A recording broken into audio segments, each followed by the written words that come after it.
I must thank the Critical Collective again for inviting me.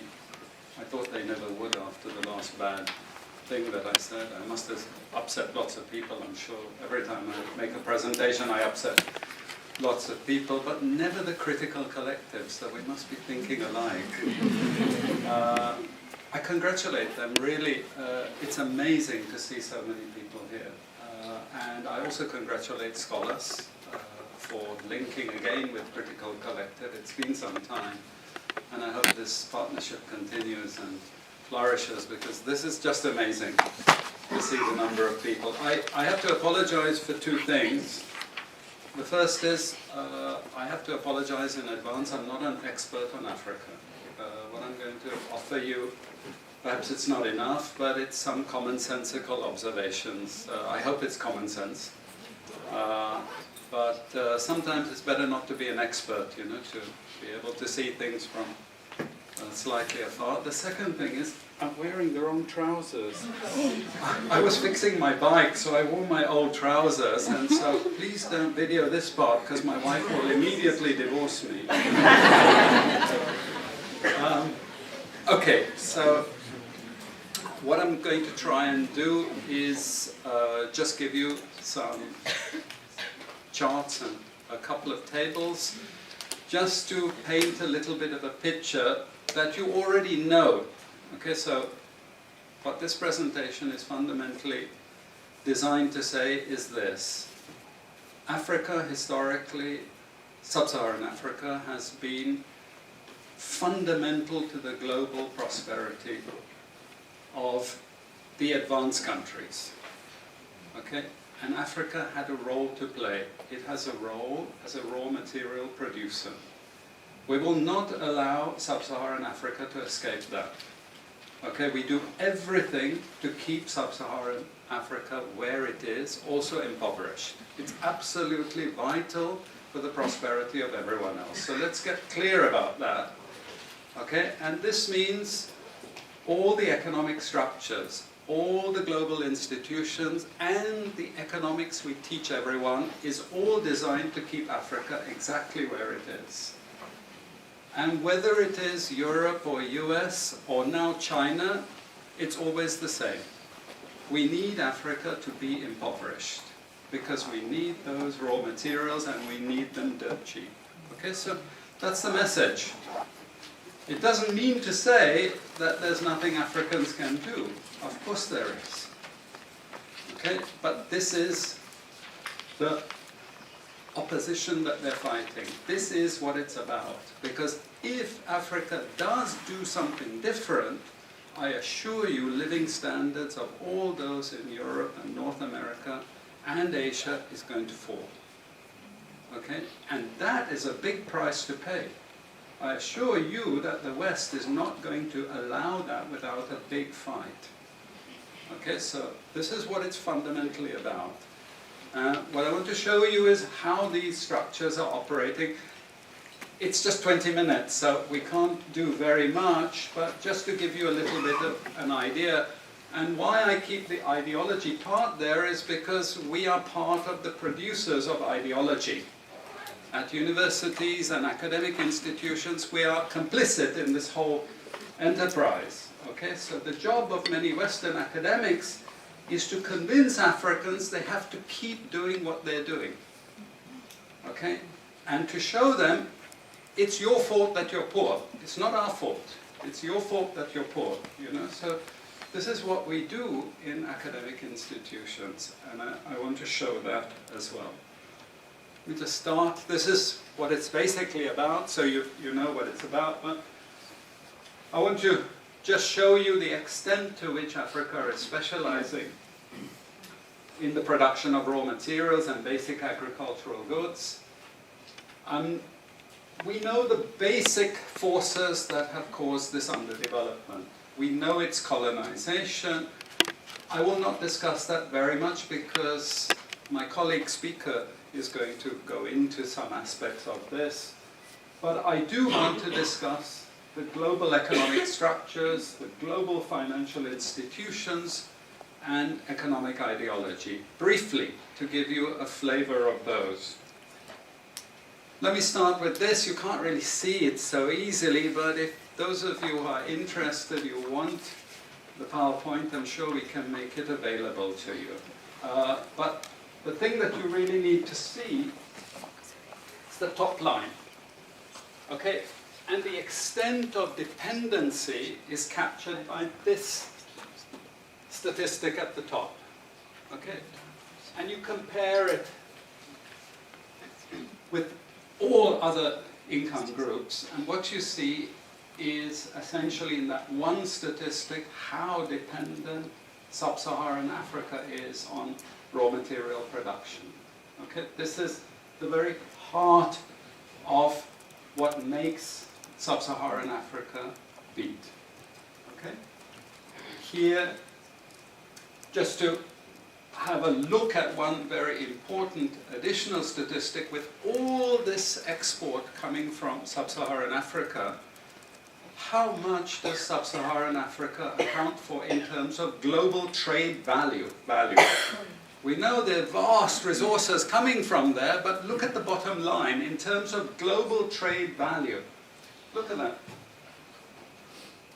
0.5%, 1975, 0.95%, going down to 0.1. To 0.1. Meaning that with all these vast resources being produced, how much are they getting for it? Nothing. Nothing. This is a very significant piece of data. Then I just want to show you what has happened to sub-Saharan Africa, because what we know, and from all studies, no country ever develops without manufacturing. Okay, producing raw materials will not take you anywhere.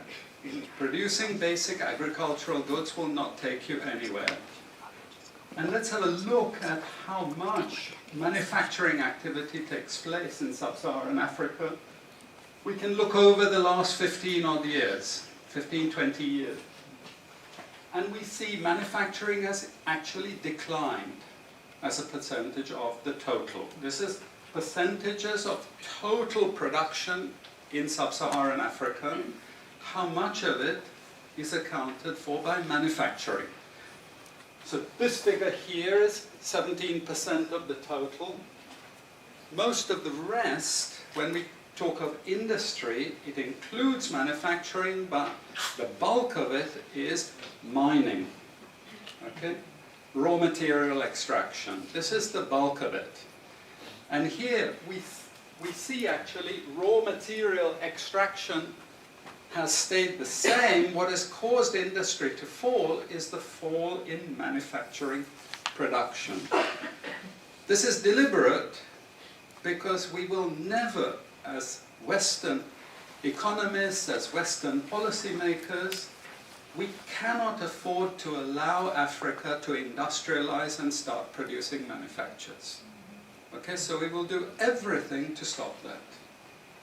And I'm going to show you how we actually block that. It's obvious in certain ways, but it's less obvious in other ways. Now, we have actually seen periods of rapid growth in sub-Saharan Africa, misleading people, saying, oh, you know, we're now doing much better. And this has happened recently. Recently, I've had students come and tell me, we've done much better now. And you can see growth rates rose quite sharply in recent times. Now are starting to go again down. But if you look historically, the same thing happened earlier. Why? Because in these two periods, we had East Asian rapid industrialization processes. So in the earlier period, we had Japan and Korea and Taiwan. Okay, rapid growth, sucking in raw materials from Africa, driving up the prices, and then sub-Saharan African countries grew. Exporting raw materials, they grew. But after those countries finished industrialization, then sub-Saharan African growth rate again fell. Okay, but along comes China. Next wave. Okay, again, Sub-Saharan African growth rises, but now China is going down. As many of you now know from the press, China is going down. But Sub-Saharan Africa is going down even faster. And we're going to go back to where we were again, with very low prices of raw materials, very low growth rates, and again, the sorts of poverty that we saw once before. Because, bottom line, Sub-Saharan Africa is condemned to this role. Just the supplier of raw materials, not a manufacturer. Very recent data showing emerging markets that produce raw materials against emerging markets that produce manufacturers. And you can see now with the weakness in the global economy, it's the emerging markets, that's the red line, it's those countries that are suffering the most, the emerging markets producing raw materials. They're suffering the most. And here it translates into their currencies being butchered. Okay? The currencies are collapsing of these countries, and many of them are Sub-Saharan African countries. Some of them are Latin American countries, okay, who also rode that same wave. They thought that raw material production was going to save them. But now they're facing terrible problems. And I'm sorry to say, it's just going to get worse in the next 2 years. It's not going to get any better. And this is what it does in terms of gross domestic product. It's the blue line you should look at. It's the blue line compared with the red line. And what we know is that blue line is really going to go down sharply in the next 2 years. Okay, so relative to the rest of the world, Sub-Saharan Africa is going to suffer. Again, why? Because it's condemned to this raw material production. This is basically why. How is it condemned to that? Well, the first and most important is the economic structures. After colonization ended, we needed new structures to keep these countries where they were. Okay? And the first of those is aid. Okay? We give them aid. Aid for what? Actually, we give them aid to keep repressive regimes in power. That's all. Okay? We're not giving them aid for much more, except a little bit of infrastructure to make sure those raw materials get to the ports and aren't gotten out of the ground. But for the most part, we give repressive regimes money and power and guns to keep that system going. This is what it's fundamentally about. All the hypocrisy about transparency and democracy and bullshit like that, it's all bullshit. You know? And at least the Chinese don't enter into that bullshit. They say, we don't care about the whole political environment, we just give the money.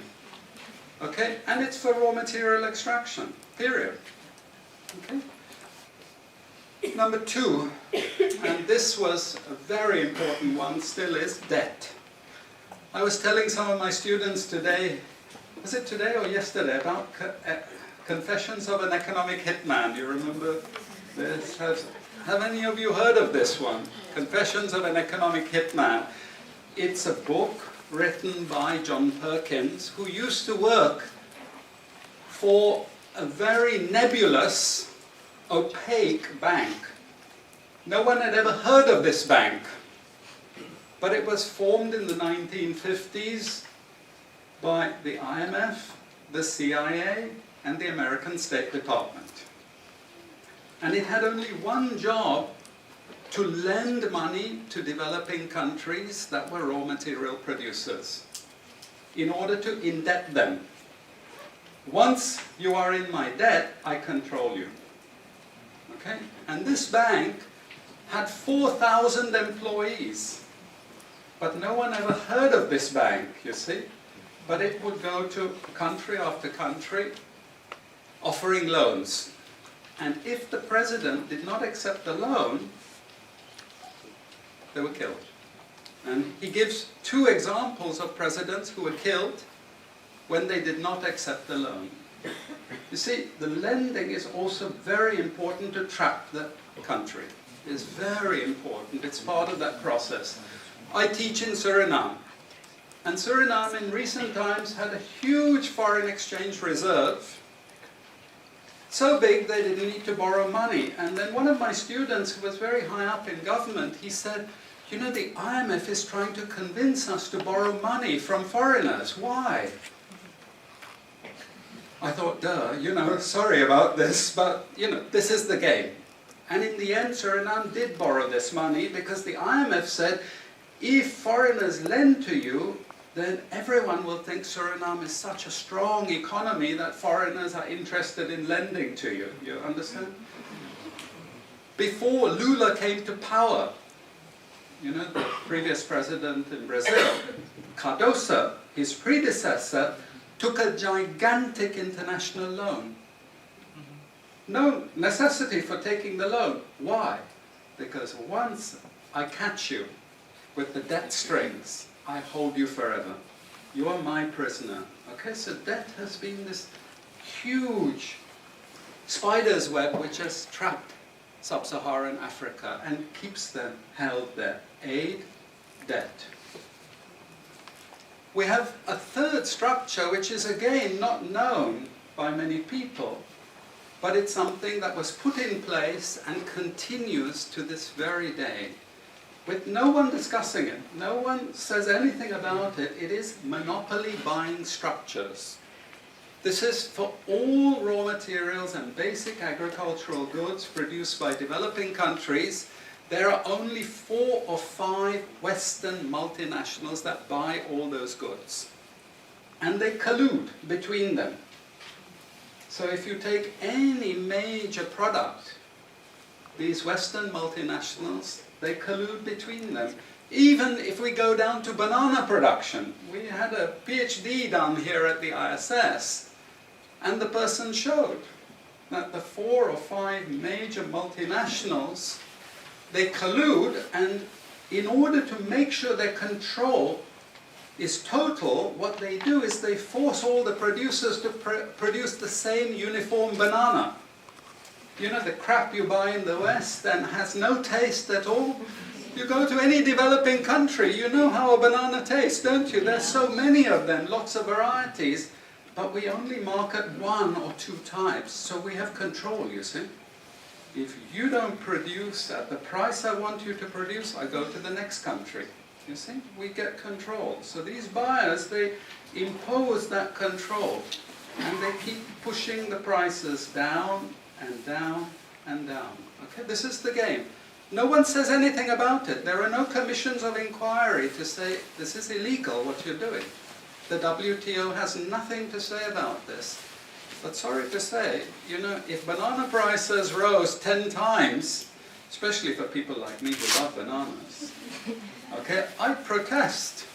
I like my living standards. Okay, it's the same with all the other raw materials, you see. We're all benefiting, we're complicit. We're actually complicit in this because we will protest and shout out if the situation ever changed. Okay, now we come to those international institutions. And I must tell you this from the outset, don't think of them as wicked.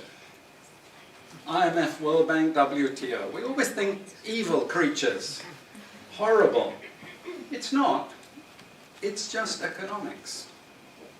It's economic warfare. The rich declare war on the poor. It happens everywhere. It happens in a country. The rich control the government. Of course they do. You really believe you have democracy? Come on. You know, I mean, grow up. This is not about people living in democratic systems. What we have is the rich control. The rich set up these institutions explicitly to control the poor countries. And they don't give them much room for maneuver. Which incidentally, when the IMF starts talking of poverty alleviation, you should also understand that there's another game there also starting to play, which I'm going to come back to later. But what do these institutions do? What does the IMF do? What is structural adjustment about? It's about making sure countries keep producing what we want them to produce. We make sure they have recurrent balance of payments problems. You notice these countries never get out of balance of payments problems. You notice that? Whereas countries that never took IMF support are always out of balance of payments problems. But the countries that are continuously getting advice and support by the IMF, they're always in balance of payments problems. Why? Because that's the way we keep our stranglehold on them. And that's what we have done. We have done, the IMF and the World Bank. And they've also done something very, very important. And that is they have destroyed the self-sufficiency of these countries. Colonization started it. Okay? One of the most important things is we destroy food self-sufficiency. Okay? And the World Bank continued it.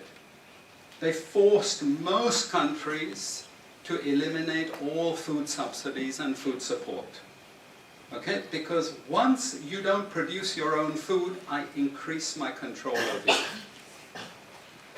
How do we know this? Well, very funny thing happened some years ago. Not so funny, actually.